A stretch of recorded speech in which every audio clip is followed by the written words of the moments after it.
வணக்கம். நான் Senthamizh Selvan, international transgender sports கவுன்சிலுடைய ட்ரெஷரர். டிரான்ஸ்ஜெண்டர் கம்யூனிட்டிக்கு ஸ்போர்ட்ஸ்ல ஒரு சிறப்பான பயணத்தை உருவாக்குறது மட்டும் ஐடிசியோட வேலை இல்லை.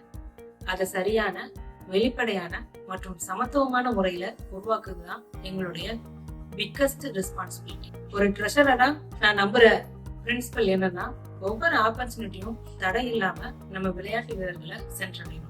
ஒவ்வொரு ரிசோர்ஸும் நேர்மையான, சரியான நோக்கத்திற்கான பயன்படுத்தப்படும். இன்று நம்ம டிரான்ஸ்ஜெண்டர் கம்யூனிட்டிக்கு ஸ்போர்ட்ஸ்ல என்ட்ரி கிடைக்காததுக்கு மெயின் ரீசன் என்னன்னா, சப்போர்ட் சிஸ்டம் இல்ல, ப்ராப்பர் பாத்வே இல்ல, ரெகக்னேஷன் இல்ல. இப்போ இது எல்லாத்தையும் மாத்துறதுக்காக தான் ஐடிஎஸ்சி என்கிற ஒரு அமைப்பை உருவாக்கியிருக்கோம். அவர் எய்ம் இஸ் வெரி சிம்பிள். டிரான்ஸ்ஜெண்டரான உங்களுக்கு உங்க டேலண்ட்டுக்கு பேக் அண்ட் சப்போர்ட் கிரியேட் பண்ணி training, wellness, physiotherapy, nutrition and competition, இந்த எல்லாத்துக்கும் தேவையான சப்போர்ட் சிஸ்டமை clear planning and transparent execution மூலமா நாங்க பில்ட் பண்ண போறோம். Talent beyond bias, victory beyond limits. திறமைக்கு பாகுபாடு இல்லை, வெற்றிக்கு எல்லை இல்லை. நன்றி.